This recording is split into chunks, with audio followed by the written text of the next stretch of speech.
Bismillahirrahmanirrahim. Assalamualaikum warahmatullahi wabarakatuh.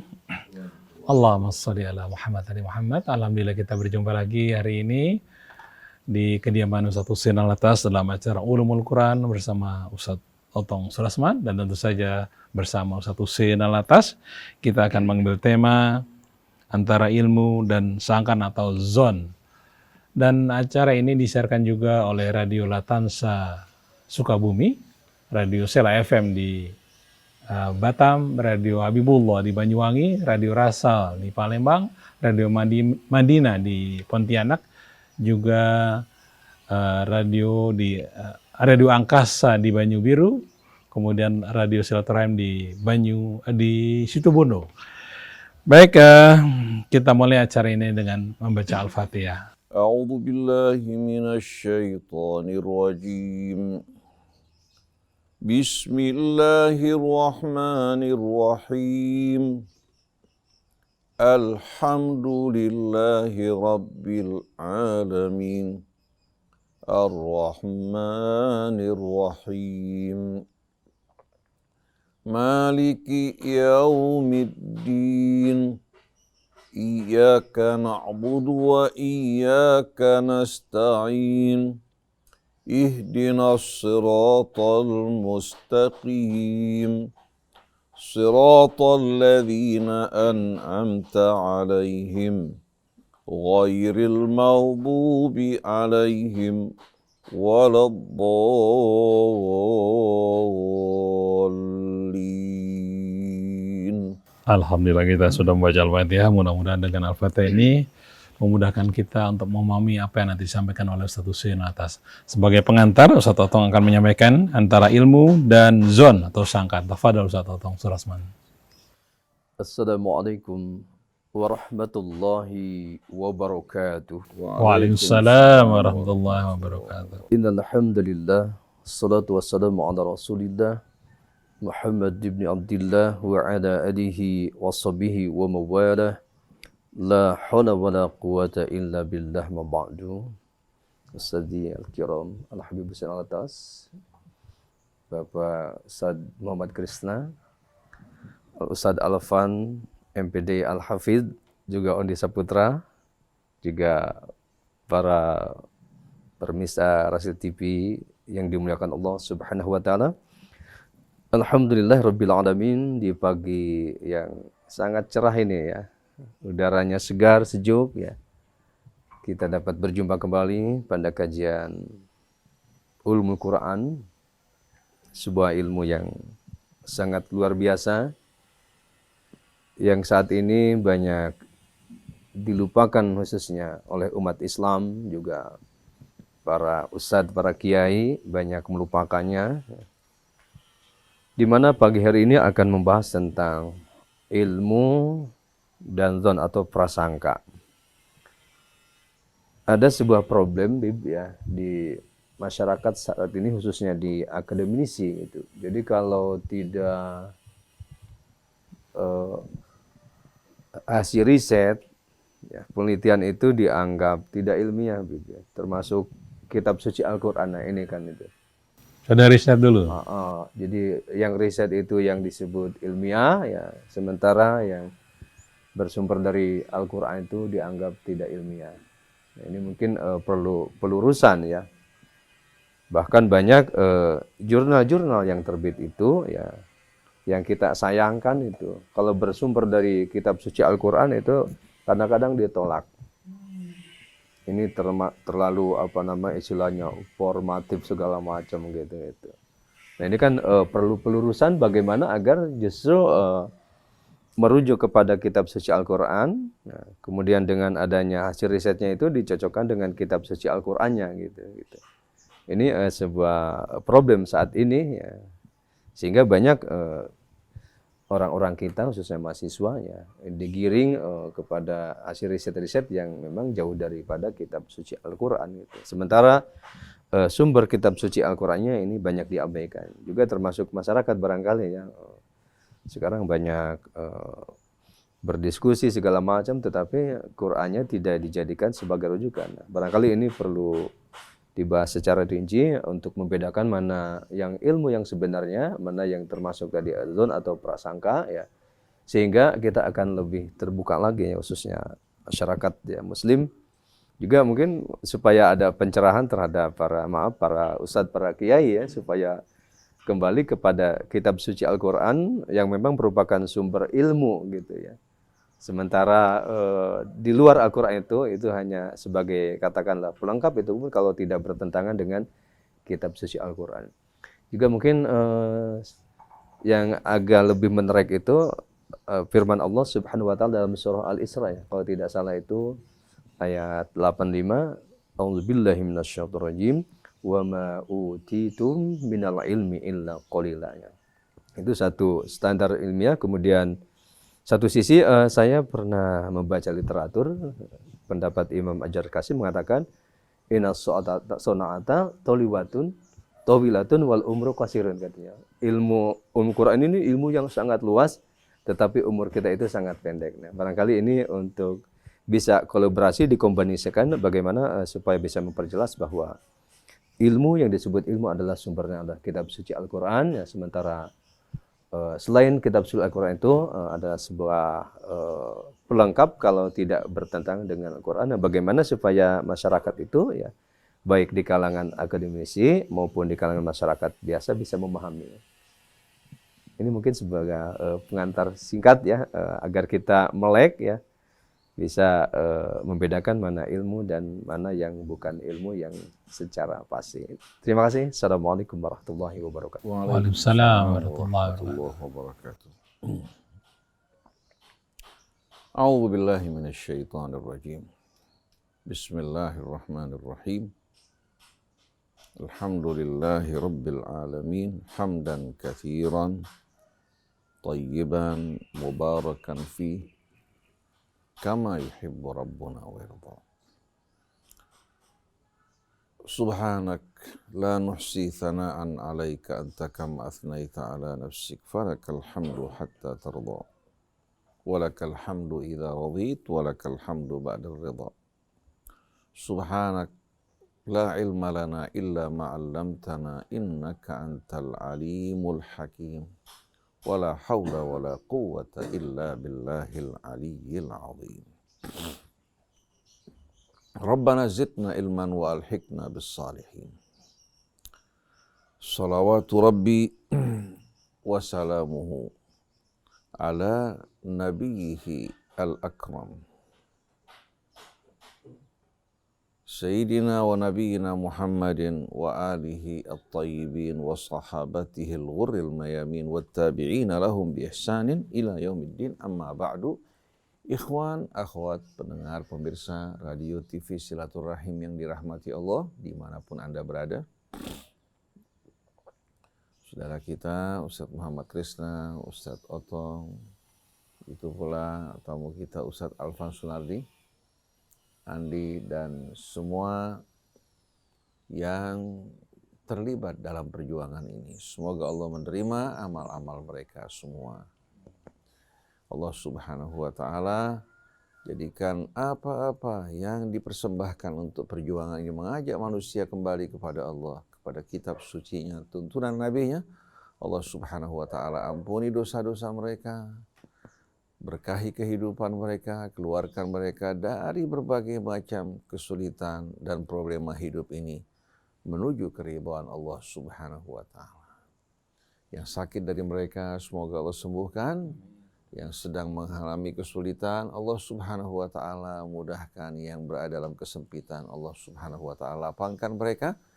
Demikian pula para pendengar sekalian, saya sapa dengan sapaan yang diajarkan oleh Nabi kita Muhammad sallallahu alaihi wasallam. Assalamualaikum warahmatullahi wabarakatuh. Tema dan kajian kita pada pagi hari ini di antara ilmu dan dugaan atau ma bainal ilmi wadh-dhann.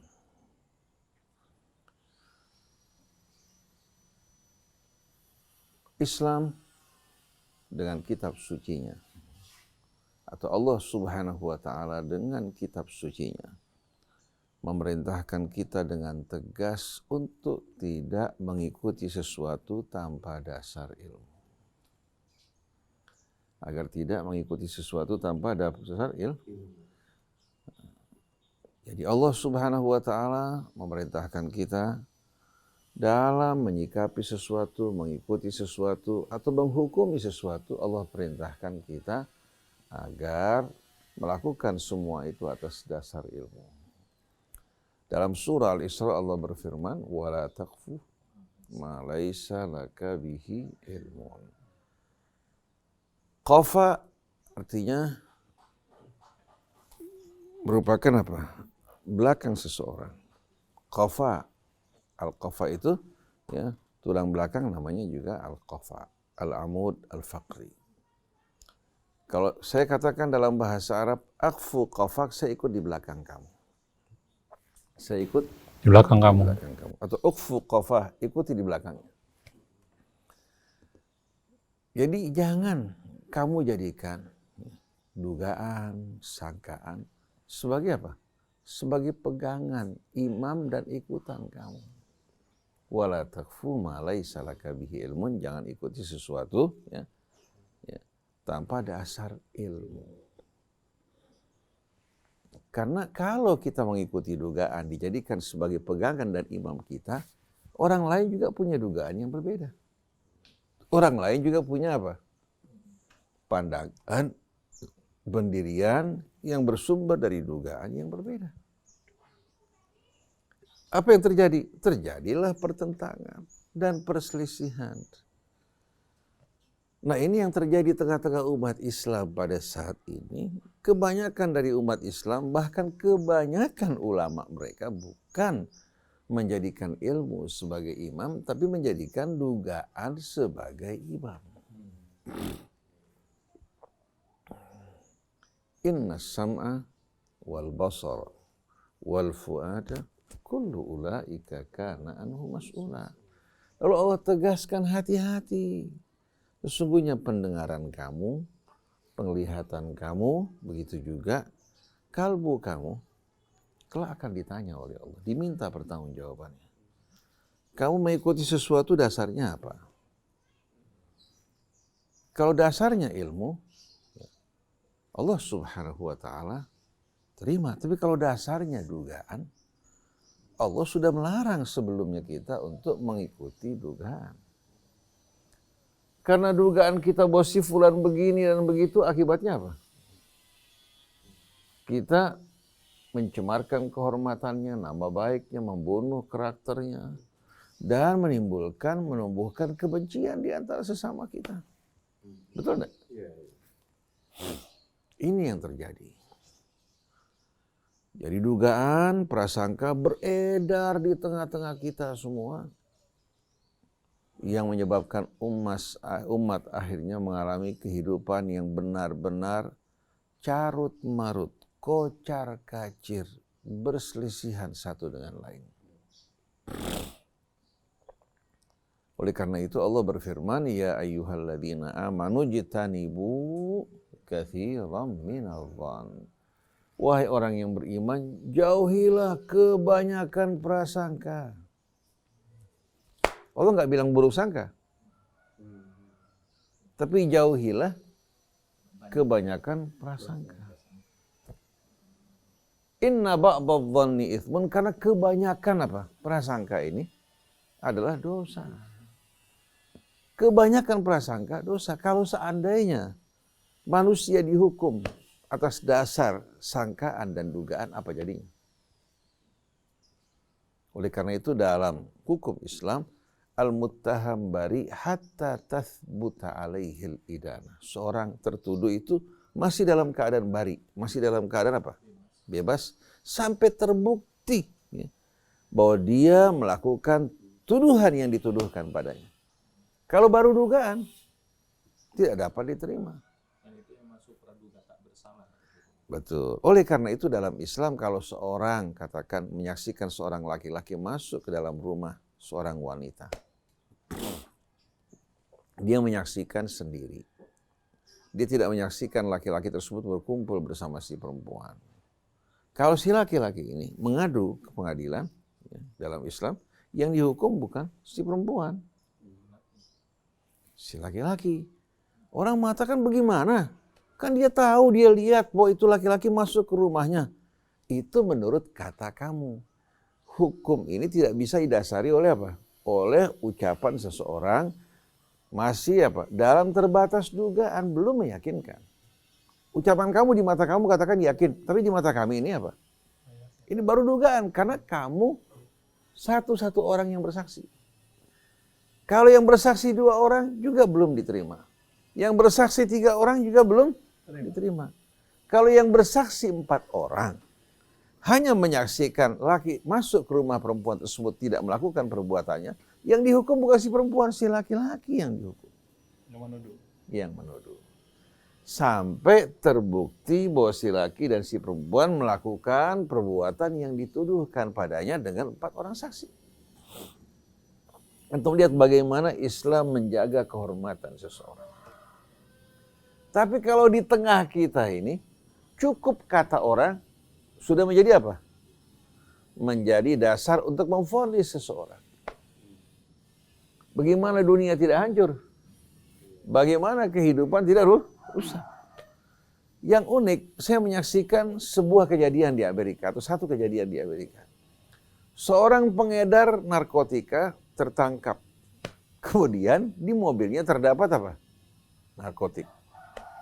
Langsung polisi ketika menangkap, Anda berhak untuk tidak berbicara sampai pengacara Anda.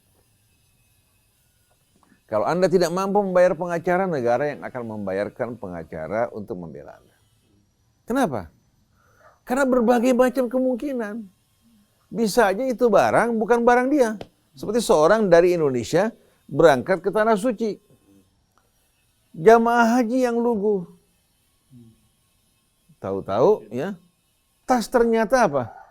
Ya, yang diberikan kepadanya itu bukan tas dia. Tasnya mirip, tapi bukan tas dia. Sengaja menggunakan keluguan jamaah haji, pengedar ini memasukkan barang. Waktu diperiksa, dia apa? Di imigrasi, diperiksa di mana? Di ruangan pabean, dibuka ternyata ada narkotik. Ada narkotika. Karena barang ini ada pada apa? Pada ini orang, ini kan merupakan bukti kuat. Tapi tidak cukup sampai di sana. Perlu diselidiki, apakah betul ini barang dia. Bisa aja orang apa? Memasukkan barang. Seperti kejadian ketika seorang katakan politisi yang hidupnya bersih dan lurus. Pihak pemerintah berupaya untuk menangkap dirinya tapi tidak punya alasan. Kalau ditangkap karena sikap oposisinya, negara membolehkan. Akhirnya ketika dia sedang berjalan mengendarai mobil, dia ditahan, disuruh periksa barang-barangnya, ternyata aparat memasukkan narkotik ke dalam bagasinya. Kemudian langsung dibawa ini orang, divisum, dikatakan bahwa ini orang apa? Positif. Ya, positif.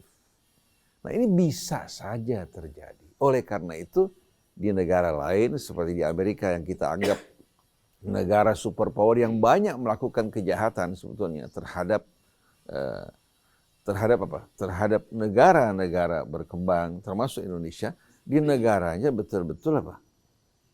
Kehormatan seseorang, haknya dilindungi. Dan tuduhan tidak diterima begitu saja sampai terbukti bahwa dia apa? Sebagai pelakunya. Jadi al-muttaham bari hatta tathbuta alaihil idanah. Seorang tertuduh itu bersih sampai dia terbukti melakukannya. Oleh karena itu kalau seorang laki-laki menuduh istrinya berzina, dia nggak mungkin memanggil 4 orang saksi kan? Nggak mungkin kan? Kalau manggil 4 orang saksi untuk menyaksikan istrinya berzina, sudah selesai permainan, baru apa? Nah pada saat dia menuduh istrinya berzina, dia saksikan depan matanya. Karena dia kan bolak-balik ke rumahnya. Kira-kira suami dihukum enggak? Waktu turun ayat yang mengharuskan untuk memanggil 4 orang saksi pada saat menuduh seseorang melakukan perbuatan zina, lalu si laki-laki mengatakan, bagaimana saya akan memanggil 4 orang saksi? Untuk menyaksikan apa? Istri saya sedang melakukan perbuatan tersebut.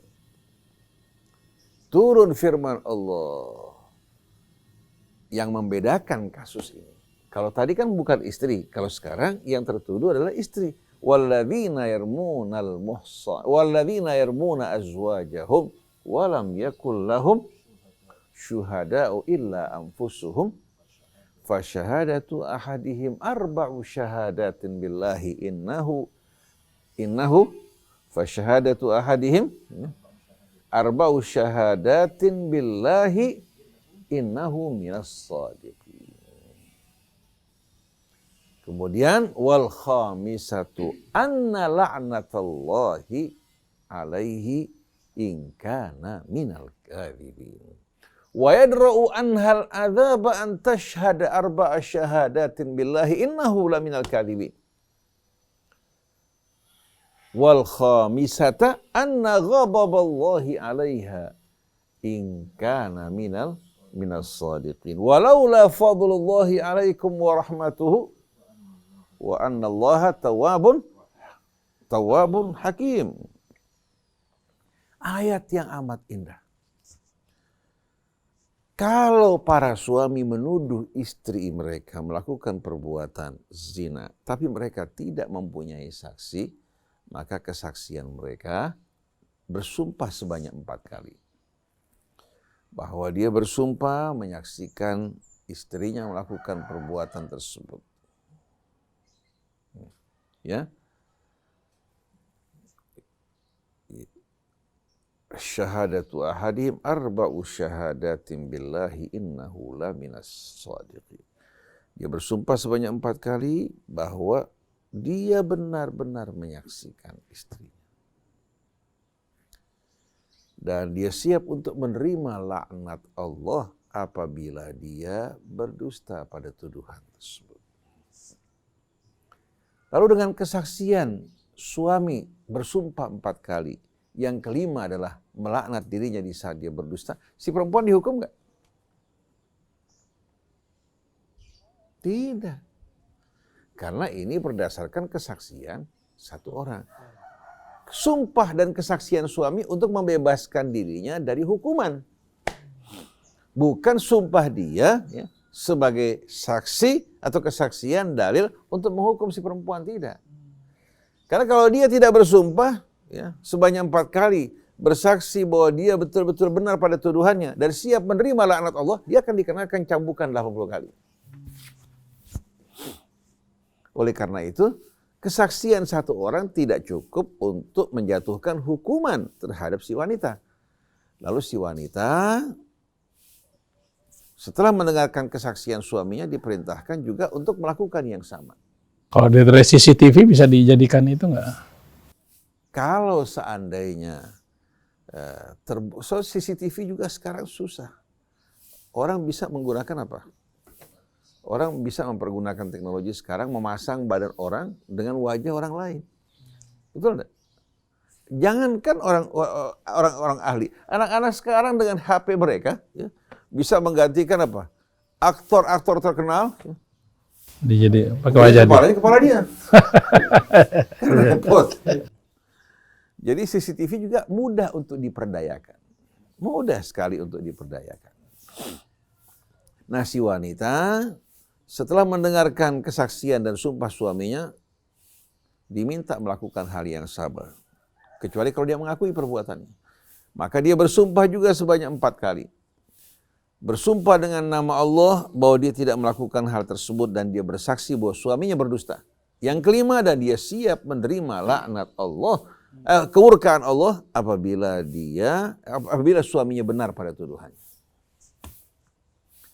Allah gunakan kata laknat pada suami kalau dia berdusta karena mengada-adakan kebohongan, mencemarkan nama baik orang. Sedangkan si wanita ya, menggunakan kata ghadab dan siap menerima kemurkaan Allah kalau suaminya benar pada tuduhan. Yang kelima, siap menerima apa? Kemurkaan Allah bila suaminya benar pada tuduhan. Lalu Allah jelaskan mengapa Allah Subhanahu wa taala lakukan apa? Prosedur semacam ini. Protokol semacam ini. Kenapa? Karena bisa saja suaminya bohong. Karena kebencian pada istrinya, dia bilang mendingan kita hancur bersama-sama. Bisa aja kan? Kebencian itu bisa mendorong orang untuk berdusta walaupun tadi jujur. Ya. Walaula fadlullahi alaikum wa rahmatuhu wa annallaha tawwabun hakim. Kalau bukan karena karunia Allah dan rahmatnya pada kalian, dan Allah Subhanahu wa taala Maha penerima taubat dan Maha bijaksana, enggak tahu jadi apa kalian. Kalau suaminya menerima tanpa pertaubatan istrinya, berarti suaminya rela mempergunakan topi hijau. Itu topi hijau itu dalam perumpamaan Cina merupakan perumpamaan yang kurang bagus. Padahal sebetulnya topi hijau kan bagus kan? Nah, artinya kalau dia menerima istrinya seperti ini, maka dia dayuth. Dayuth. Tapi ada satu kasus, istrinya melakukan perbuatan zina. Tanpa ada bukti, dia mengakui perbuatannya, dia minta maaf pada suaminya. Akhirnya suaminya melihat ketulusan ini perempuan, memberikan maaf, kemudian dia pindah dari daerah tempat dia tinggal. Nah selanjutnya kita tidak tahu. Jadi si suami dengan kelapangan dadanya memberikan maaf pada istrinya, si istri berjanji untuk tidak mengulangi perbuatan. Karena si perempuan semenjak melakukan hatinya bergelisah. Akhirnya dia bertaubat dan tidak akan melakukan, suaminya menutupi aurat istrinya. Itu menjadi hak suami. Hukuman juga menjadi hak suami kalau terbukti. Jadi dalam hal ini kita tidak bisa melakukan intervensi, tapi kembali kepada suami. Dia akan memberikan maaf atau dia akan apa? Menceraikan istrinya. Karena ada orang nggak bisa menerima hal ini. Bagaimana ranjangnya dinaiki oleh pria lain. Betul enggak? Dia merasa kehormatannya betul-betul tercederai. Nah, kita ingin ambil pelajaran dari sini, ikhwan akhwat yang dirahmati Allah. Bagaimana Islam tidak sama sekali menjadikan dugaan sebagai dasar hukum. Tapi yang mengherankan, kita umat Islam tidak mengikuti hal ini. Padahal Allah wanti-wanti dalam wasiatnya, wala taqfu ma laisa laka bihi ilmun innas sam'a wal basara wal fuada kullu ulaika kana anhu mas'ula. Ketika orang-orang musyrik mempersekutukan Allah, menyembah selainnya, Allah berkata pada mereka, qul ara'aitum ma tad'una min dunillah. Katakan pada mereka, wahai Rasulullah. Quran menggunakan uslub dialog. Perlihatkan padaku apa-apa yang kalian sembah selain Allah. Terangkan padaku alasan kalian menyembah selain Allah. Ara'aitum ma tad'una min dunillah. Terangkan padaku alasan dasar kalian menyembah kepada selain Allah. Aruni madza khalaqu minal ardh. Tunjukkan padaku apa yang telah mereka ciptakan dari bumi ini. Ada enggak kira-kira sesuatu yang mereka ciptakan di bumi? Umpamanya mereka menciptakan tumbuhan, pohon-pohon, itu merupakan bahagian mereka, atau menciptakan katakan umpamanya sungainya, atau katakan di bumi mereka menciptakan gunung-gunungnya. Tunjukkan sesuatu yang diciptakan oleh selain Allah Ta'ala. Aruni madza khalaqu minal ardh am lahum syirkum fis samawat. Katakan di bumi mereka tidak punya andil. Apakah mereka memiliki andil? Engkau bersama Allah dalam menciptakan langit atau sesuatu di langit. Am lahum syirkun fis samawat.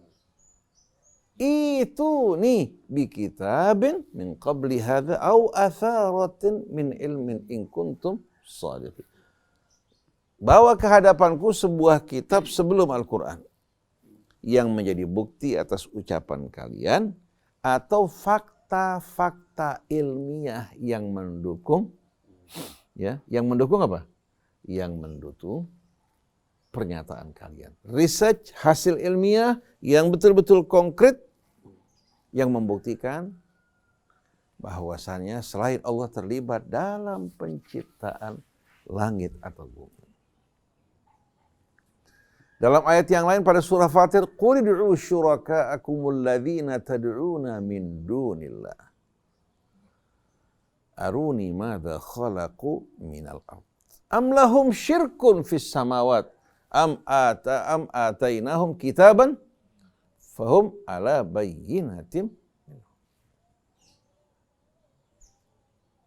Qul ud'u syuraka'akum alladzina tad'una min dunillah. Katakan, panggil sekutu-sekutu kalian yang kalian sembah, ya, yang kalian sembah selain dari Allah Subhanahu wa Ta'ala. Coba tunjukkan padaku,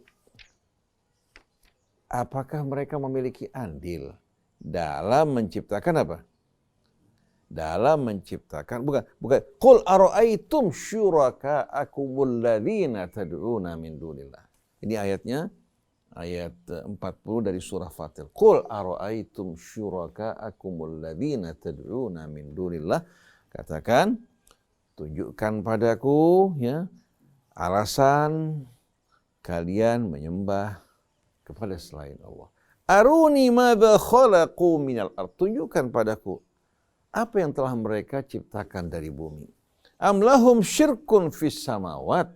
Atau mereka mungkin memiliki andil dalam penciptaan langit. Am atainahum kitaban fahum ala bayyinatin minhu. Atau mungkin kami berikan mereka kitab hingga mereka lakukan apa yang mereka lakukan atas dasar bayyinah, bukti, izin, rekomendasi dari kami. Bal iyya'idul zalimuna ba'duhum ba'dan illa ghurura. Ketahuilah orang-orang yang zalim ini dalam mengajak orang kepada ajakan mereka, baik syaitan dan kaki tangannya, semua ajakan mereka penuh kepalsuan dan kebohongan. Jelas sekali bahwa kita diperintahkan untuk apa? Untuk menjadikan ilmu sebagai ikutan pegangan imam kita dalam sepak terjang kita. Itu jelas kan? Ketika Nabi Ibrahim memberikan nasihat kepada ayahnya, beliau mengatakan, sebagaimana firman Allah dalam surah Maryam, "Wadhkur fil kitabi Ibrahim innahu kana siddiqan nabiyya. Idh qala li abihi, ya abati lima ta'budu ma la yasma'u, wa la yubsiru, wa la yughni anka syai'an." Wahai ayahanda, ya, ceritakan dalam Alkitab Ibrahim seorang yang benar-benar siddiq dan seorang ketika dia berkata pada ayahnya, wahai ayahanda, mengapa engkau menyembah sesuatu yang tak dapat mendengar, tak dapat melihat, dan tidak mampu untuk apa? Memberikan manfaat bagimu sedikit pun. Ya abati, inni qad ja'ani minal ilmi ma lam ya'tika fattabi'ni ahdika siratan sawiyya. Wahai ayahanda, sesungguhnya telah datang padaku minal ilmi, dari ilmu yang belum kamu ketahui, yang belum sampai padamu. Ikuti aku, niscaya aku akan membimbing kamu ke jalan yang lurus. Ibrahim juga menerima kitab dari Allah. Ya, inna hadza la fi suhufil ula, suhufi Ibrahim. Jadi Ibrahim, Allah berikan dia ilmu itu melalui wahyu dan kitab yang Allah ajarkan, yang tidak diberikan kepada siapa. Ini menjelaskan bahwa Alkitab ini adalah ilmu, bukan hipotesis, bukan juga kebenaran seperti yang terdapat pada teori, tapi kebenaran yang datang dari Rabbus samawati wal ardi wa ma bainahuma. Datang dari Rabbus samawati wal ardi, penguasa, pencipta, pemilik langit, bumi, dan apa yang terdapat di antara keduanya. Dan Allah menantang kalau mereka meragukan kebenaran kitab ini untuk apa? Untuk membuat tandingan.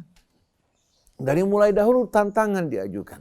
Dan subhanallah, Al-Quran dari semenjak diturunkan sampai saat ini tidak ada satupun perbedaan, tidak seperti yang ada pada kitab Perjanjian Lama. perjanjian baru, ya, di mana tidak seperti aslinya yang diturunkan oleh Allah. Perbedaan yang ada dalam isi Alkitab menunjukkan apa?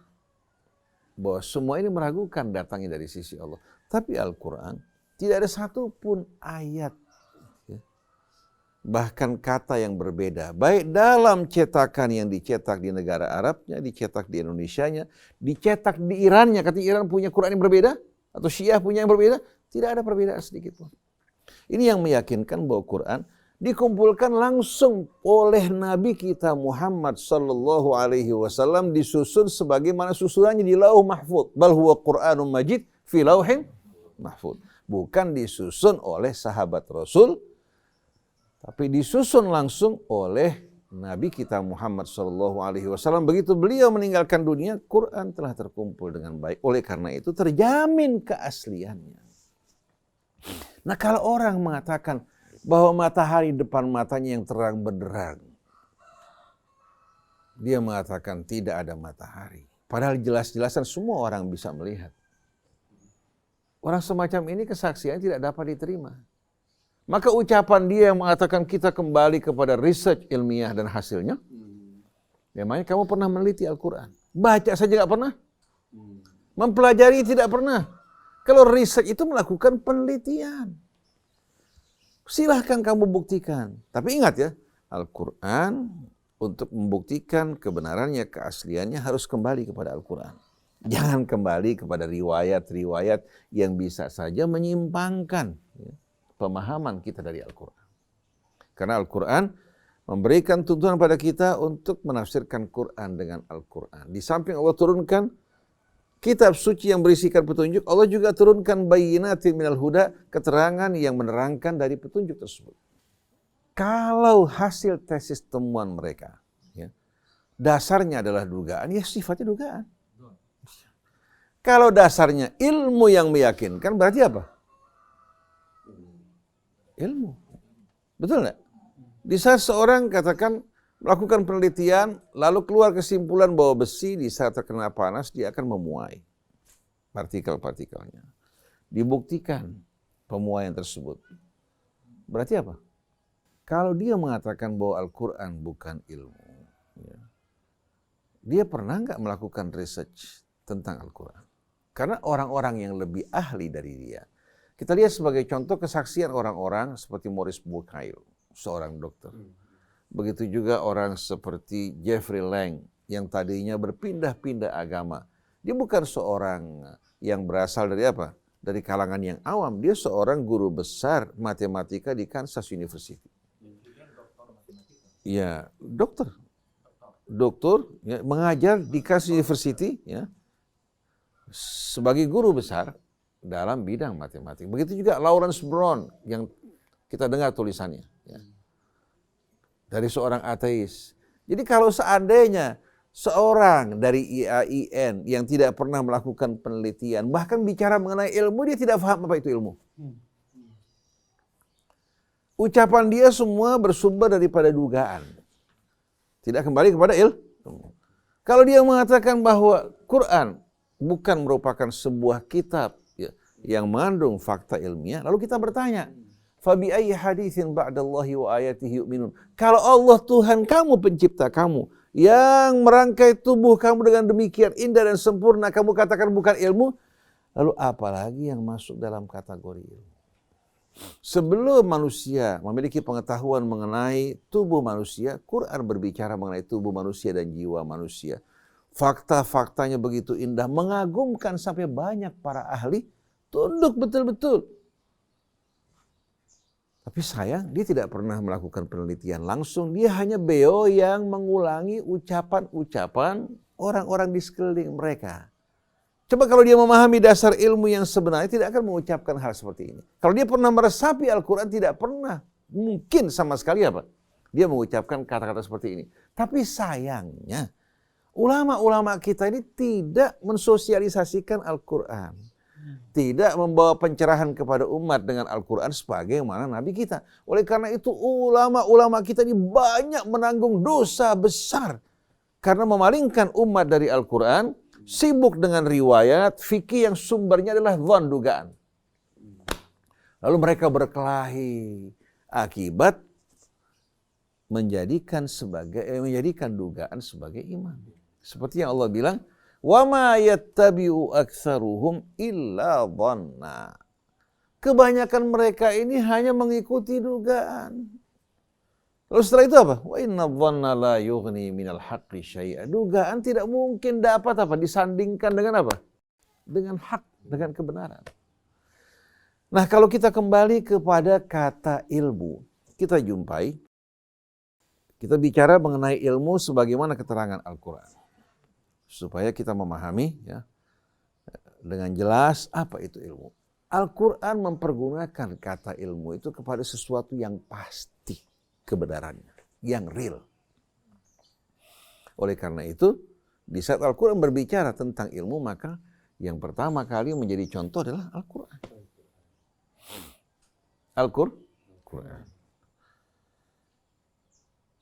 Dan Allah Subhanahu wa Ta'ala mengecam mereka yang mengikuti sesuatu tanpa dasar ilmu. Jadi kalau bicara mengenai keharusan kita mengikuti ilmu, sebelum kalian para intelektual bicara mengenai ilmu, Al-Quran jauh-jauh hari mengajak kita semua untuk menjadikan ilmu sebagai imam. Oleh karena itu, saksikan perubahan yang terjadi pada bangsa Arab yang tadi jahiliyah tenggelam dalam kebodohan. Bangsa Romawinya, bangsa Persianya. Begitu mereka beriman, mereka meninggalkan penyembahan terhadap berhala. Dan perbuatan-perbuatan hina yang bersumber dari kebodohan.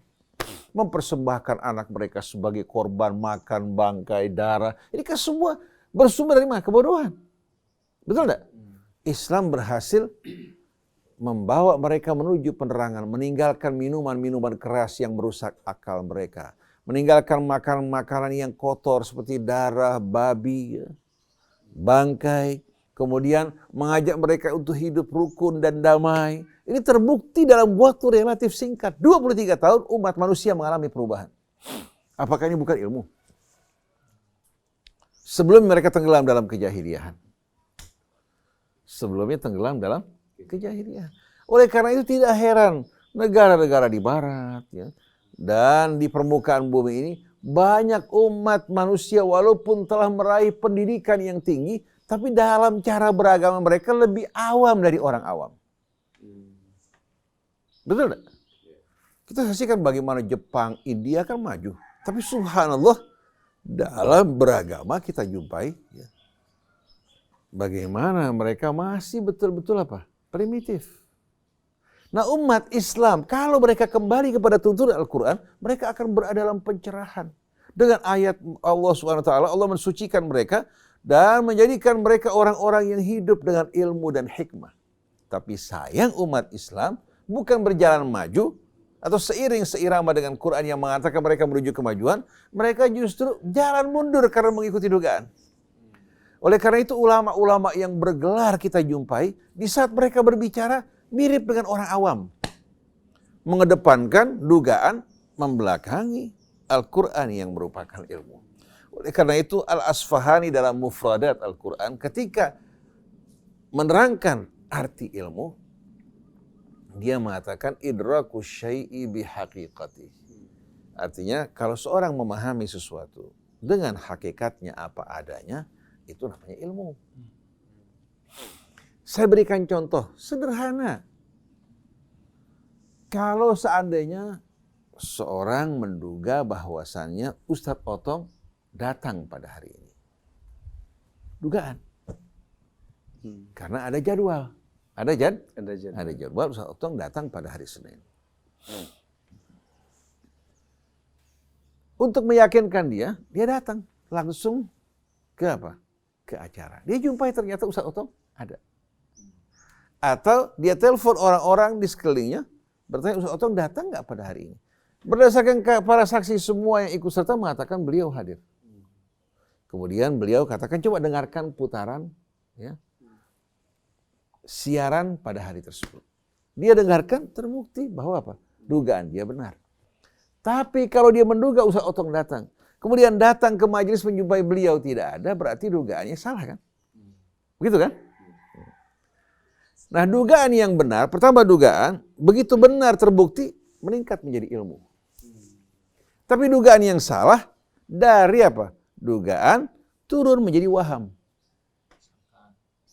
Pertama sangkaan, tidak terbukti, maka turun menjadi waham. Tapi kalau meningkat dengan bukti dan fakta, berubah menjadi ilmu. Nah, Quran mengajak kita untuk betul-betul ikut sesuatu berdasarkan ilmu. Nah, kita bertanya sebetulnya dalam beragama ini kita mengikuti siapa? Mengikuti Allah apa mengikuti hawa nafsu kita? Mengikuti Allah. Dan dengan sendiri kita kan nggak menerima langsung wahyu dari Allah melalui Rasulnya. Oleh karena itu inilah merupakan salah satu keharusan, kebutuhan adanya Rasul. Allah tidak berbicara kepada setiap manusia, tapi berbicara kepada manusia melalui Rasul. Oleh karena itu mentaati Rasul pada apa yang beliau sampaikan, beliau bawa merupakan keharusan. Nah, beliau sebagai seorang Rasul membawa risalah dari Allah, kita bertanya, risalah yang beliau bawa apa? Kitab. Betul enggak? Oleh karena itu perbedaan antara Nabi dan Rasul, Rasul membawa kitab dan syariat dari sisi Allah, sedangkan Nabi tidak. Dia menyampaikan pesan-pesan Allah tapi tidak menerima kitab, mengikuti kitab sebelumnya. Nah, Nabi kita Muhammad SAW bukan hanya seorang Nabi yang membawa pesan, tapi juga menerima kitab dan syariat. Oleh karena itu sebagaimana kajian kita yang lalu, Rasul dan risalahnya, kita harus betul-betul memahami secara benar yang termasuk dalam risalah Allah adalah Al-Quran. Itu pasti. Adapun yang diriwayatkan kepada Rasul dari hadis itu tidak pasti dari Rasul, itu baru dugaan. Nah, untuk membuktikan dugaan tersebut benar meyakinkan, kita kembalikan kepada yang pasti, yaitu Al-Quran.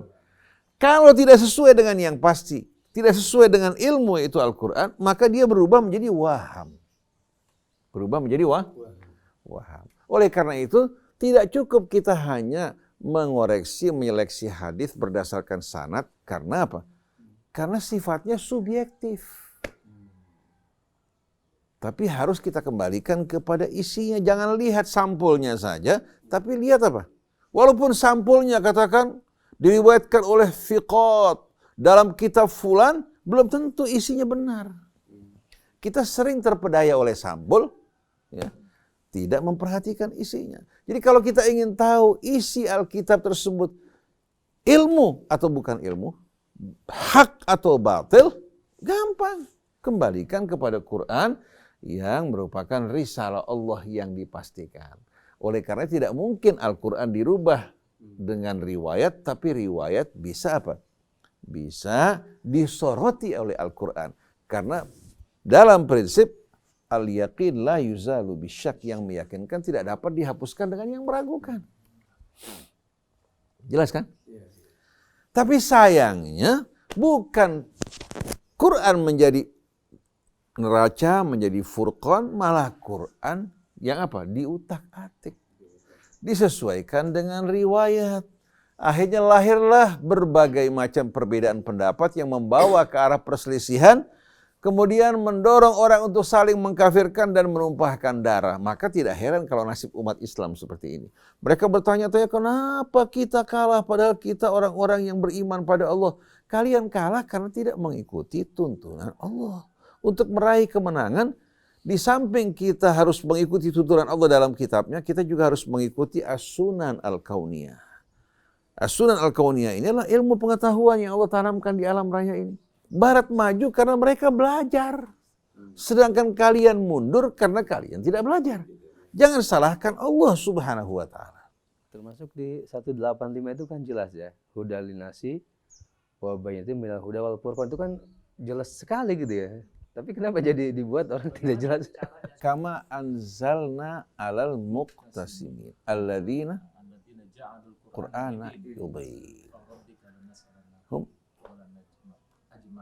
wa lanas'alannahum. Itu pada akhir suratul Hijr. Ini perlu orang buka, ya. Ini biar jelas artinya. Suratul Hijr ayat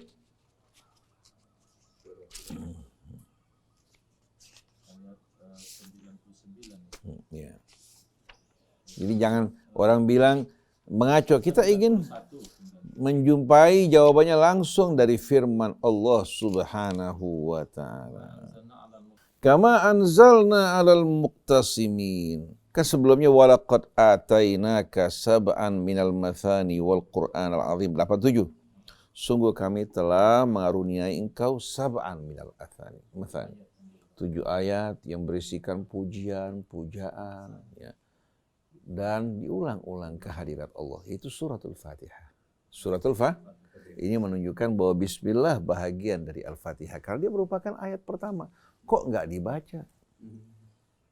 Dan dalam Al-Quran kita temukan bismillah terletak pada awal setiap surah kecuali surah At-Taubah. Karena At-Taubah menurut para sahabat kelanjutan dari surah Al-Anfal. Jadi walaqad atainaka sab'an minal mathani. Kemudian wal Qur'anal azim, dan Quran yang amat agung dan mulia. Ini bukan berarti sab'an minal mathani bukan dari Quran. Tapi Allah Subhanahu wa taala dudukkan suratul Fatihah ini sama dengan Quran. Kenapa? Karena saripati Al-Quran terdapat dalam suratul Fatihah. Suratul Fatihah mengajak kita untuk meresapi kebesaran keagungan Allah, mensyukuri nikmatnya, menjelaskan tujuan hidup kita yang akan kembali ke hadapannya di hari kemudian nanti, kemudian memohon petunjuknya. Dan petunjuknya yang dinamakan Sirat Al-Mustaqim adalah Al-Quran. Ya. Setelah itu,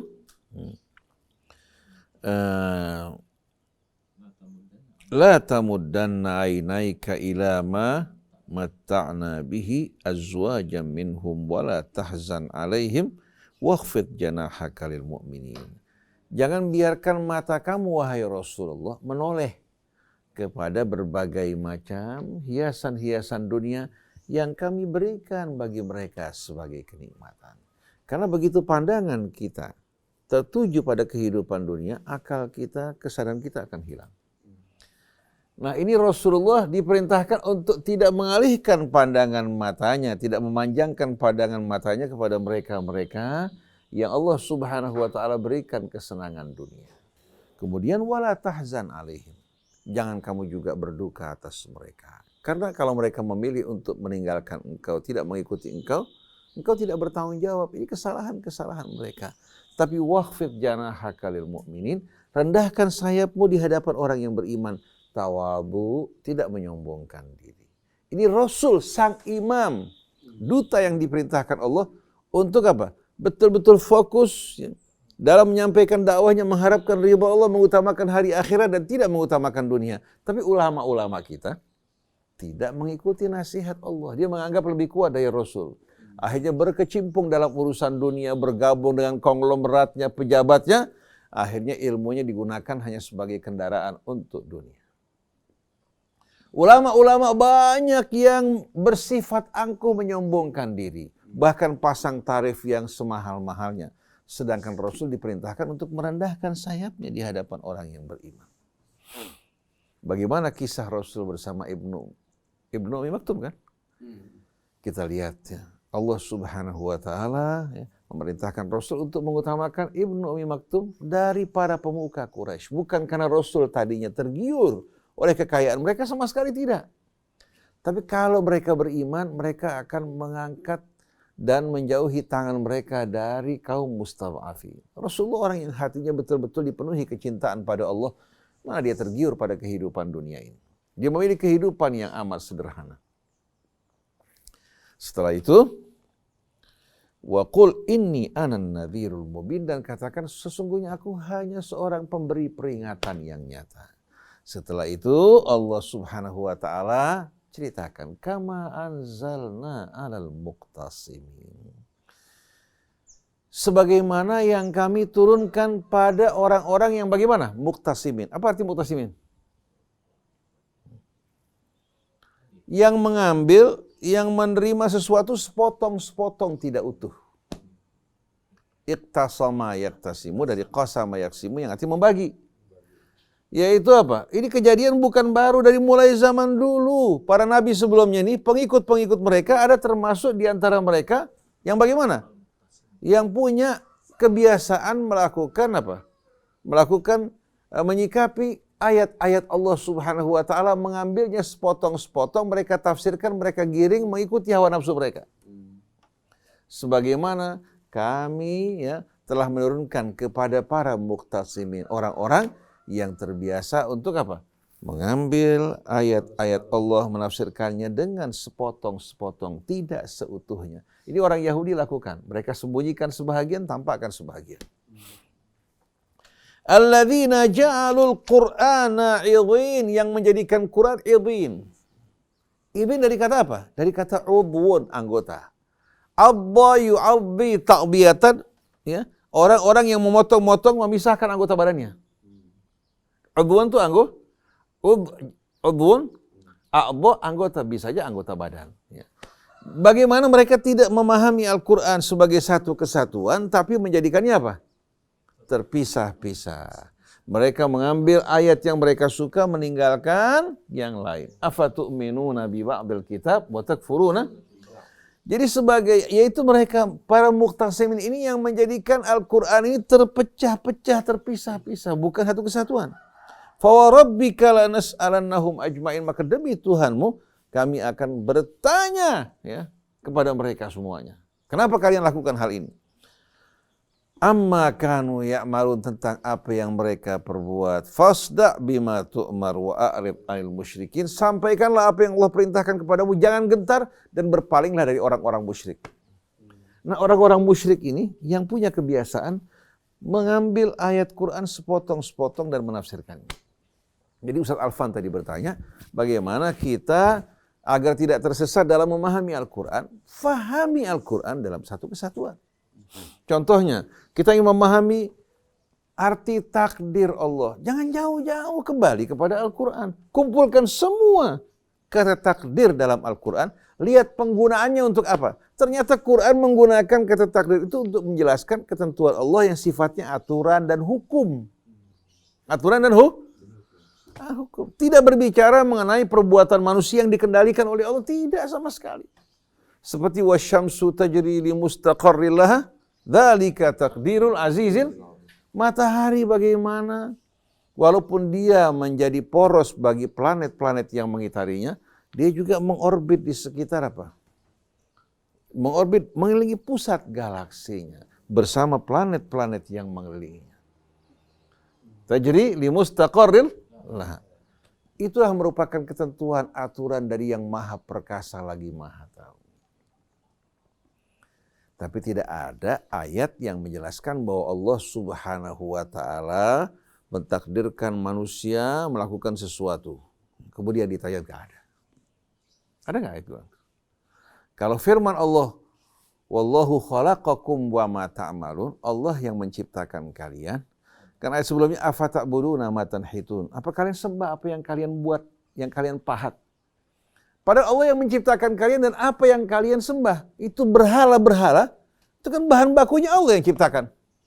Betul enggak? Bukan berarti amal kita diciptakan Allah. Artinya kamu ini manusia beserta berhala yang kamu ciptakan itu ciptaan Allah semuanya. Masa kamu sembahkan makhluk lupa kepada Al-Khaliq? Jadi kesalahan kita memahami takdir yang menimbulkan kekacauan, kerancuan, dan ngawur hingga melahirkan akhirnya apa? Aliran-aliran akidah yang bermacam-macam karena meninggalkan Quran. Coba kembali kepada Quran, renungkan kata takdir apa. Begitu juga ilmu. Coba pelajari Al-Quran, kemudian buka Mu'jam Mufaharos, kumpulkan kata-kata yang menunjukkan ilmu. Pasti Anda akan menemukan sesuatu yang pasti. Maka sebagaimana yang disimpulkan oleh Al-Asfahani berdasarkan istiqra penelitiannya, ternyata ilmu di sini adalah apa? Memahami sesuatu sebagaimana hakikatnya. Kalau nggak sesuai dengan hakikatnya, berarti apa? Berarti kebohongan. Jadi antara ilmu dan dugaan. Kalau ilmu berbicara mengenai yang pasti. Kalau dugaan bisa benar, bisa salah. Kalau terbukti, maka dia ilmu. Tidak terbukti, waham. Waham dalam bahasa Indonesia ini asalnya bahasa Arab. Asalnya bahasa Arab. Contohnya seorang menggunakan kecobong. Kecobong ya? Bukan kecobong ada. Kalau kecobong itu katanya bisa meret perempuan. Akhirnya dia gunakan kecobong dengan yakin bahwa dia bisa menundukkan hati perempuan. Dia mulai melakukan pendekatan. Berhasil. Itu bukan karena kecobong. Karena dia merasa pede, ya, dia melakukan pendekatan, bisa juga gagal. Cuma orang jarang menceritakan kegagalan, yang diceritakan keberhasilan. Satu orang datang, katakan ke paranormal, mengadukan urusannya berhasil. Bukan paranormal yang bawa keberhasilan. Kebetulan terjadi keberhasilan. Ya. Terjadi keberhasilan. Tapi yang gagal diceritakan nggak? Ribuan orang yang datang gagal nggak diceritakan. Tapi yang berhasil menyebar kemana-mana. Si fulan luar biasa saktinya. Ternyata saya datang sekali langsung talk chair. Ya, jadi para dukun itu selalu melakukan hal-hal seperti ini. Dan subhanallah orang yang menikmati perdukunan ini, subhanallah walaupun gagal 1000 kali, berhasil sekali, yang sekali diceritakan. Tapi kalau kebaikan orang 1000, yang jelek 1, yang 1 diceritakan. Jadi syaitan betul-betul mengatur bala tentaranya untuk menggunakan media mereka, menyebarkan kebohongan. Jadi kita perhatikan sama-sama, kita selama ini sudah masuk dalam perangkap syaitan, terjerumus dalam dugaan. Kalau kita kembali kepada Allah, kembali kepada Rasul dan risalahnya, kemudian selain dari risalah Allah yang merupakan hak al-yaqin, yang merupakan ilmu, semua dikembalikan kepada ini sebagai tolak ukur, niscaya tidak akan ada orang yang mengatakan bahwa Al-Quran bukan kitab ilmiah. Jadi riset yang disebutkan tadi yang melahirkan perkawinan non-marital dan lain sebagainya, ini orang juga ketika menukil ucapan seorang tokoh dari Suriah ternyata tidak menukil apa adanya. Mungkin dia nggak paham bahasa Arabnya, padahal di YouTube jelas sekali, ya. Dia jelas sekali bukan menyampaikan seperti yang ditulis, tapi dia menegaskan bahwasannya seorang kalau melakukan perzinaan tidak terbukti, tidak dapat dihukum. Harus mengajukan 4 orang saksi. Tapi sayang, banyak orang menukil sesuatu, tapi dia tidak fahami apa yang ditukil. Lalu mengatakan, mengklaim bahwa ini merupakan fakta ilmiah. Karena memang syaitan yang mendukung, mensosialisasikan hasil penemuannya punya tujuan yang lain. Seperti LGBT. Ya. Mereka sosialisasikan, padahal jelas-jelas LGBT ini merupakan penyimpangan. Kalau LGBT disahkan, manusia meninggalkan perkawinan dengan lawan jenisnya, manusia akan punah di muka bumi. Akhirnya karena nggak punya anak, mengadopsi seekor anjing sebagai anak angkat. Jadi kemana akal mereka? Jadi sok bicara mengenai ilmu, analisis ilmiah, semua kebohongan. Belajar Quran nggak pernah. Dan sayangnya banyak orang yang mengaku sebagai ulama ternyata di hadapan Al-Quran mereka awam yang luar biasa. Kalau seandainya profesornya mengatakan yang hitam itu putih, yang putih hitam, ya profesornya sama-sama sakit kan. Karena kan tim penguji kita tahu, tim penguji ini tergantung kebanyakan dari mereka bukan orang-orang yang tulus. Saya depan mata sendiri menghadiri sebuah sidang disertasi untuk meraih gelar doktor. Kemudian ada penguji, ada yang menjadi musyrif yang mengawasi risalah tersebut. Ya. Penguji sebanyak 2 orang. Ternyata waktu mahasiswa yang mengajukan risalah ini diuji apa-apa yang diucapkan, dia tidak tahu apa yang terdapat di dalamnya. Tidak mampu untuk mempertahankan dalilnya. Karena nukil sana nukil sini bahkan penuh kesalahan. Akhirnya dialog bukan antara penguji dan mahasiswa, antara penguji sama musyrif. Si musyrif membela mahasiswanya, padahal penuh kesalahan yang luar biasa, kesalahan fatal lagi. Akhirnya selesai ujian, terjadi keperundingan, kemudian mendapatkan gelar jayyid jiddan, very good. Di bawahnya summa komplit. Ini fakta berbicara. Ada lagi sebuah kisah, true story. Seorang mahasiswa ingin meraih gelar master. Dia kebetulan Rais Al-Mahakim Asy-Syar'iyyah, pimpinan mahkamah syariah di salah satu wilayah di Saudi Arabia. Datang ke sana, kemudian kerjasama bersama seorang dokter, lahirlah sebuah risalah magister. Risalah magister yang diajukan untuk sidang. Waktu di sidang dan diuji, ini yang menjadi kepala mahakim syariah tidak mampu membela, mempertahankan apa yang disampaikan. Bahkan membaca pun salah-salah. Membaca risalahnya salah-salah. Akhirnya terjadi keributan. Tapi terjadi negosiasi antara musyrif dan siapa? Dan penguji. Akhirnya tetap dia mendapatkan gelar magister yang tidak layak. Isi risalahnya sebagian baik karena yang membuat risalahnya doktor. Tapi si mahasiswanya nggak mampu untuk membaca dengan benar. Selesai acara, ini true story ya, true story betul-betul. Selesai acara, si Raisul Mahakim Asy-Syariah ya, yang mendapatkan gelar magister mengadakan pesta di Hilton. Kebetulan hadir bersamanya salah satu teman kita juga orang dari Saudi Arabia. Habis acara di Hilton, apa yang terjadi? Ternyata mengundang penari perut. Dokter dari Al-Azhar ini tidak malu-malu duduk. Kemudian Raisul Mahakim Syariah juga begitu. Jadi sebetulnya dia ini tidak layak untuk menjadi seorang muslim, apalagi menjadi Rais Mahkamah Syariah. Itu bisa bayangkan keputusan yang diputuskan oleh orang yang ijazahnya aspal. Seperti seorang dokter, kalau dia kira-kira mendapatkan gelar dokter, ya, ijazahnya palsu bukan dari hasil, atau dia katakan kelulusannya dipertanyakan. Waktu praktek bagaimana kira-kira? Nah ini banyak kita jumpai di tengah-tengah kita sebetulnya orang-orang ya, yang tidak layak. Jangankan untuk menjadi seorang ustadz, menjadi guru. Menjadi murid aja tidak layak. Allah berfirman dalam Al-Quran, وَإِذَا ذُكِرَ اللَّهُ وَحْدَهُ اشْمَأَزَّتْ قُلُوبُ الَّذِينَ لَا يُؤْمِنُونَ بِالْآخِرَةِ وَإِذَا ذُكِرَ الَّذِينَ مِنْ دُونِهِ إِذَا هُمْ يَسْتَبْشِرُونَ. Kalau disebutkan nama Allah semata, atau yang berhubungan dengan Allah, kitab Allah, Rasulullah, ya, ayat-ayat Allah, hati orang-orang yang tidak beriman kepada akhirat merasa jijik. Tapi kalau disebutkan nama-nama selain Allah, mereka sambut dengan gembira. Saksikan, Quran disebutkan, yang menyambut sedikit. Tapi kalau disebutkan tulisan-tulisan karya-karya profesor, dokter fulan kan? Antum saksikan bagaimana pemujaan mereka. Kenapa? Karena Al-Quran berbicara tentang ilmu dan hak. Yang tidak tendeng aling-aling. Tidak tendeng aling-aling. Bicara lurus.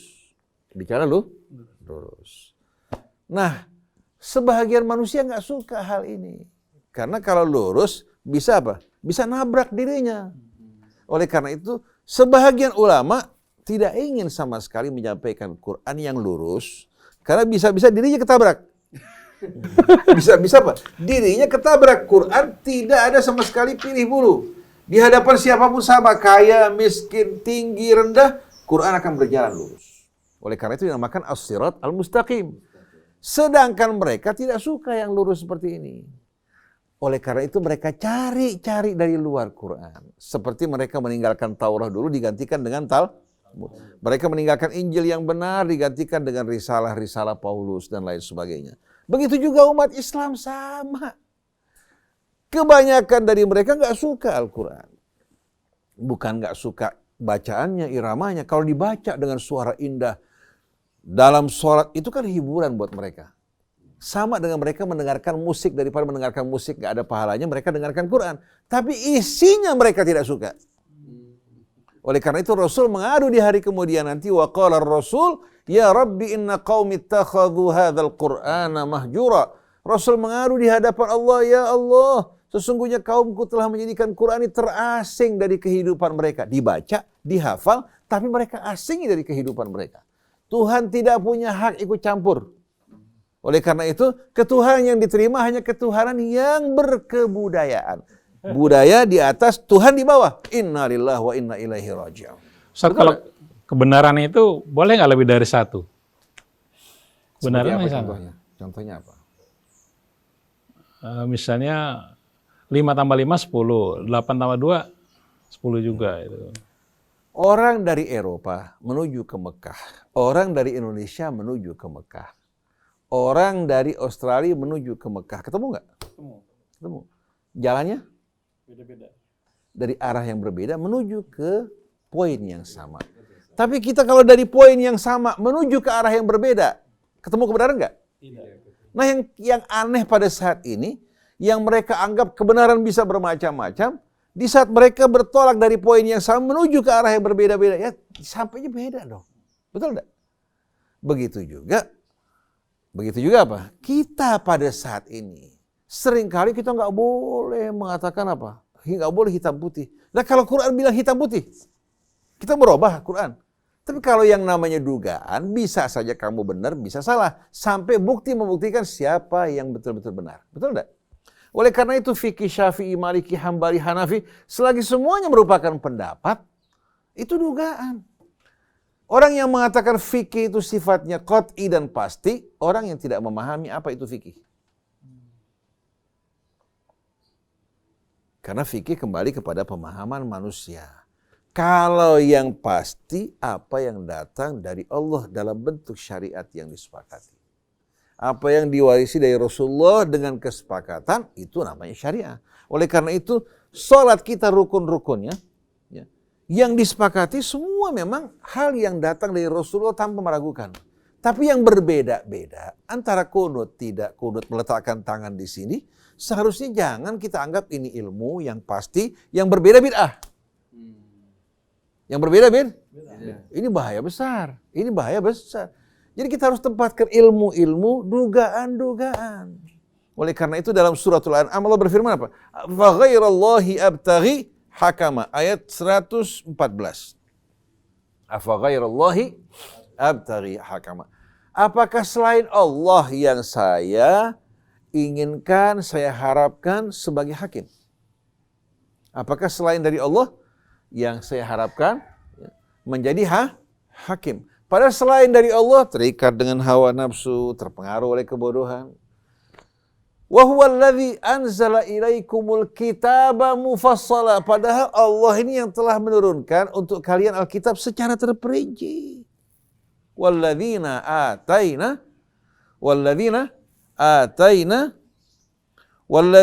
atainahumul kitaba ya'lamuna annahu munazzalun min rabbika bil haqq.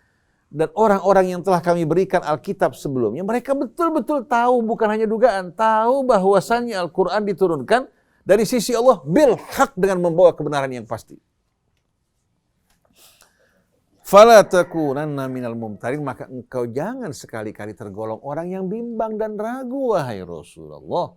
Setelah itu Allah tegaskan, wa tammat kalimatu rabbika sidqan wa adla. Sempurnalah kalimat Tuhanmu sidqan dalam kebenarannya, wa adla dalam keadilannya. La mubaddila li kalimatihi wa huwa samiul alim. Tidak perlu ada perubahan bagi kalimatnya. Dia maha mendengar lagi maha tahu. Maksudnya apa? Kalau pandangan manusia, pemikiran manusia bisa berubah-ubah. Sekarang A, besok B. Betul enggak? Tapi kalau yang datang dari Allah Subhanahu wa taala, la mubaddila li kalimatihi. Tidak perlu ada perubahan bagi kalimatnya. Apa yang Allah tetapkan sekarang, dia hak dan terus dalam keadaan hak.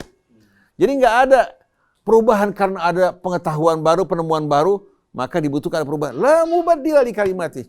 Oh huwas samiul alim, dan dia maha mendengar, lagi maha tahu. Indah nggak? Tapi tidak ada pemikiran manusia kecuali ada perubahan. Dulu saya ingat seorang presiden gembar-gembor yang mengatakan ada benda yang lebih kecil dari atom adalah orang bodoh. Ternyata terbukti apa? Ada lagi. Jadi kalau kita lihat manusia ini suka sombong. Dulu saya ingat masih kecil, ramalan cuaca. Betul enggak? Iya. Setelah itu berubah menjadi apa? Perkiraan cuaca. Setelah itu berubah menjadi apa? Perakiraan cuaca. Dulu kita sering dengar ilmu pasti, ketika pertama kali sains berkembang, ilmu pasti. Ternyata yang dikatakan pasti tidak pasti. Oleh karena itu, Einstein sendiri yang dipanggil bapak ilmu pengetahuan, akhir umurnya menulis buku dengan judul Relativitas Einstein. Artinya, setelah dia berada di penghujung umurnya dan ilmu pengetahuannya, dia mengatakan ternyata yang kita pandang pasti, ya, tidak pasti. Seorang kurang lebih 30 tahun yang lalu datang ke rumah sakit jantung. Diperiksakan penyempitan jantungnya. Dia mengatakan, Pak, mohon maaf, bahwa dari hasil kateter ternyata pembuluh darah Bapak terlalu kecil. Jadi mustahil bagi kami untuk melakukan intervensi. 10 tahun kemudian ukuran stent mulai apa? Disesuaikan. Dulu agak besar, kemudian ada yang disesuaikan. Panjangnya pun disesuaikan, begitu pula apa? Ukurannya. Yang dulu tidak dapat dilakukan, sekarang dapat dilakukan. Dulu orang kalau jantungnya mengalami penyempitan, mereka lakukan bypass. Tidak lama kemudian tidak perlu bypass, cukup melalui tangan atau kaki, mereka melakukan intervensi. Begitu juga katup jantung. Dulu harus menggunakan bypass, operasi, sekarang tidak perlu operasi lagi. Cukup dengan melalui intervensi mereka bisa memperbaiki apa? Begitu pula kebocoran serambi kanan, serambi kiri jantung, ya.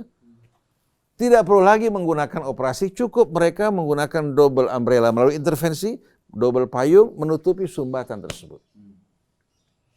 Bagaimana ilmu pengetahuan manusia berkembang? Kalau Allah la mubaddila li kalimati. Kira-kira manusia yang sekarang ini perlu ada perubahan nggak disesuaikan dengan kemajuan zaman? Tanyain para ilmuwan tuh yang sombong-sombong yang mengatakan Quran bukan ilmiah. Kira-kira mau nggak kamu disesuaikan? Syaraf kamu diganti dengan kabel-kabel fiber. Mata kamu diganti, semua diganti. Ciptaan Allah, ilmu Allah tidak sama sekali mengalami apa?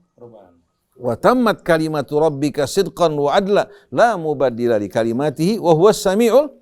Lihat ayat berikutnya. Wa in tuti aktsara man fil ardi yudilluka an sabilillah. Kalau kamu ikuti kebanyakan manusia di muka bumi, mereka bisa menyesatkan kamu dari jalan Allah. Kenapa? In yattabi'una illa dhann. Yang mereka ikuti cuma dugaan. Wa inhum illa yakhrusun. Dan kebanyakan mereka ini meraba-raba dalam kedustaan. Inna rabbaka huwa a'lamu man yadhillu an sabilihi wa huwa a'lamu bil muhtadin. Tuhanmu lebih tahu siapa yang tersesat dari jalannya dan siapa yang mengikuti petunjuk Allah. Antum perhatikan Allah. Jadi kalau kita perhatikan sama-sama, Allah sebutkan kebanyakan manusia di muka bumi ini apa? Kalau kamu kebanyakan manusia di muka bumi, kalau kita ikuti, kan mayoritas. Kita ikuti bisa menyesatkan kita dari jalan Allah. Karena kebanyakan mereka menjadikan dugaan sebagai imam.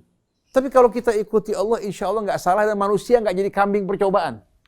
Berapa banyak undang-undang dibuat, manusia dijadikan kambing percobaan. Gagal, diganti lagi yang lain. Yang membuat undang-undang, selamat. Manusianya apa? Jadi korban. Coba antum bayangin. Oleh karena itu kita lihat sekarang ada Omnibus Law. Ada ini, ada itu, perubahan macam-macam. Pancasila dirubah menjadi Trisila, kemudian mau jadi Eka Sila lagi.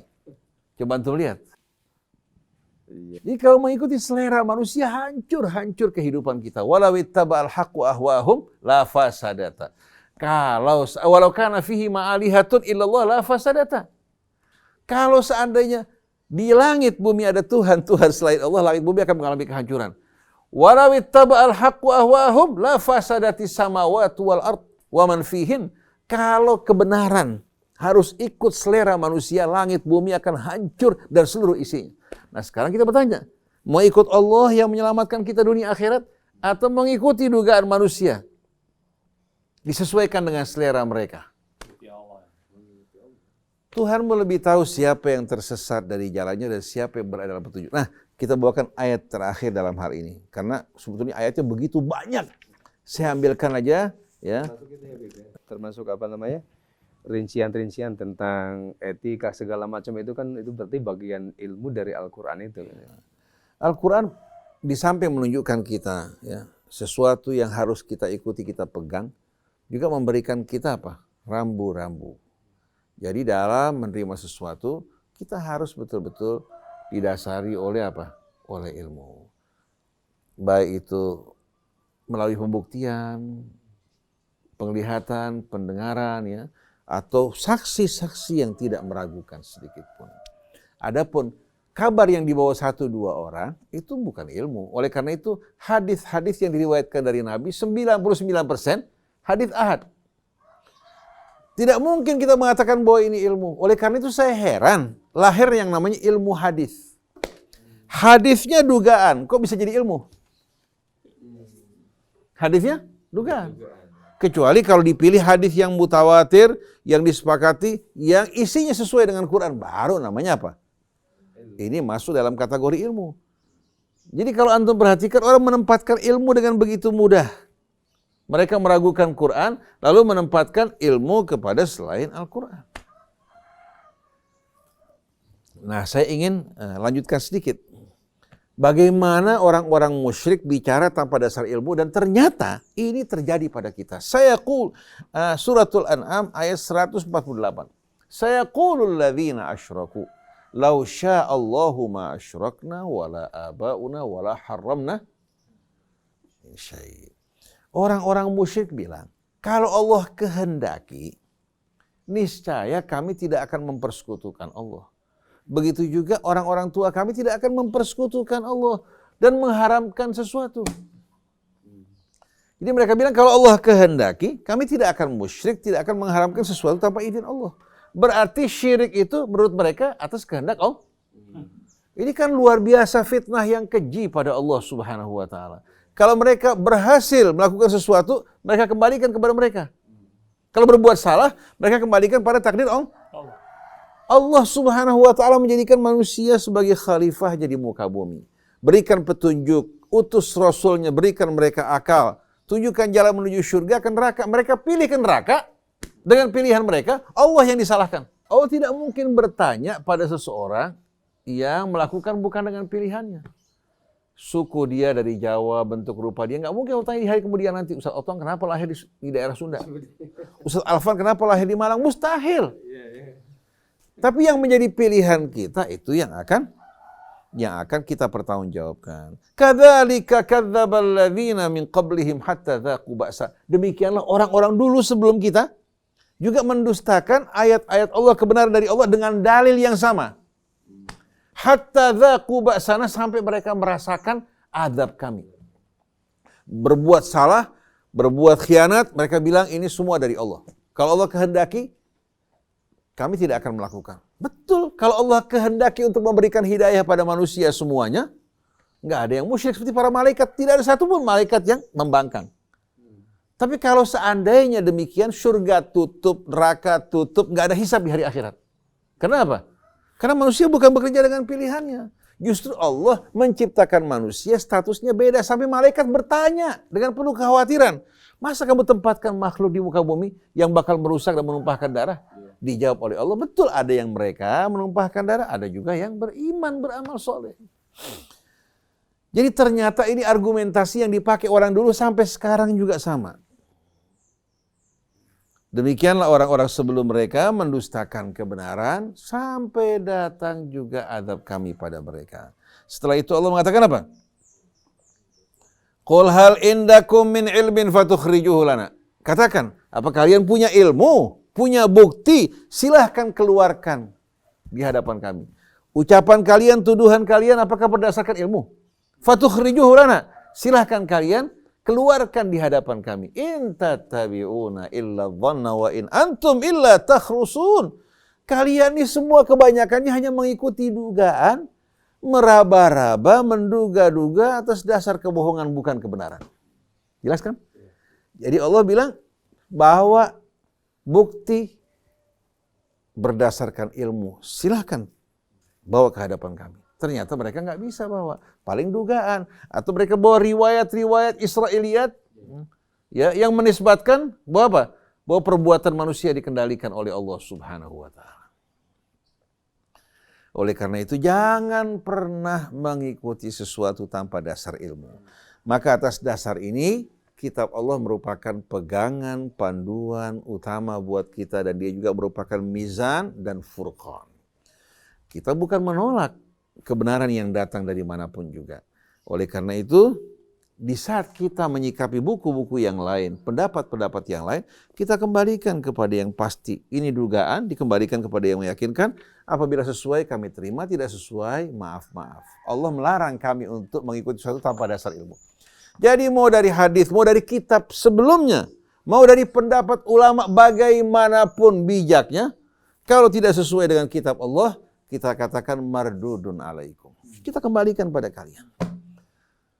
Nah, di sini jelas bahwasannya ilmu itu adalah sesuatu yang benar-benar terbukti sesuai dengan fakta, dan Quran merupakan puncak dari pengetahuan karena dia adalah kitab yang datang dari Allah. Sedangkan selain dari kitab Allah masuk dalam kategori dugaan. Kalau terbukti kebenarannya, ya, sesuai dengan fakta-fakta ilmiah, dibuktikan, katakan di hadapan Al-Quran, maka dia ilmu. Kalau dia tidak sesuai, bertentangan dengan fakta, maka dia waham. Jadi dugaan ini sebetulnya di tengah-tengah. Di tengah-tengah, bisa benar, bisa salah. Dan tidak boleh kita jadikan dugaan sebagai imam. Jadi lahirnya pertentangan perbedaan di antara umat Islam gara-gara apa? Gara-gara dhon. Ini yang jadi sumber masalah. Quran berikan peringatan berkali-kali tapi tidak didengarkan. Saya sampaikan masalah ini, mereka bilang Ustadz Husain Khawarij katanya. Hanya mau kembali kepada Al-Quran. Atau Ustadz Husain Syiah katanya. Padahal Syiah sama dengan Ahlus Sunnah. Kalangan akhbariyin mereka sama dengan kalangan Ahlul Hadis. Sedangkan Khawarij, ya, mereka menafsirkan Quran sepotong-sepotong, masuk dalam kata al-muqtasimin, alladzina ja'alul Qur'ana idhin. Diambil sepotong ayat, tidak dikaitkan dengan ayat yang lain. Dan mustahil kita mengikuti kalangan Khawarij. Wal iyadu billah. Oleh karena itu, kita ikuti Al-Quran dan ikuti petunjuk Al-Quran dalam memahami Al-Quran. Yang lain, yang sifatnya dugaan, kita kembalikan pada Al-Quran. Ini kita sampaikan dalam rangka menyampaikan risalah Allah. Bukan karena ingin cari pengikut, pengaruh, atau merebut pengikut-pengikut, ya, dari kelompok yang lain. Kita sama sekali tidak tergiur terhadap semua ini. Tapi ingin membawa pencerahan buat semuanya. Dan tidak ingin melecehkan kelompok manapun juga. Tapi mengajak umat kembali kepada Allah, kembali kepada kitabnya. Dan bersatu di jalan Allah. Subhanakallahumma wa bihamdik. Asyhadu an la ilaha illa anta astaghfiruka wa atubu ilaik. Wal'afu minkum, wassalamualaikum warahmatullahi wabarakatuh. Waalaikumsalam warahmatullahi wabarakatuh. Alhamdulillah, Iwan Nana telah kita ikut tadi Ulumul Quran bersama Ustadz Husain Alatas dan Ustadz Otong. Kita akan jumpa lagi pada hari Kamis, insya Allah. Saya Muhammad Krishna, Dawani Saputra, Ustadz Alfan juga ada di sini, kemudian Fahri dan Anis mohon pamit. Wabillahi taufiq wal hidayah. Wassalamualaikum warahmatullahi wabarakatuh. Waalaikumsalam warahmatullahi wabarakatuh. Alhamdulillah.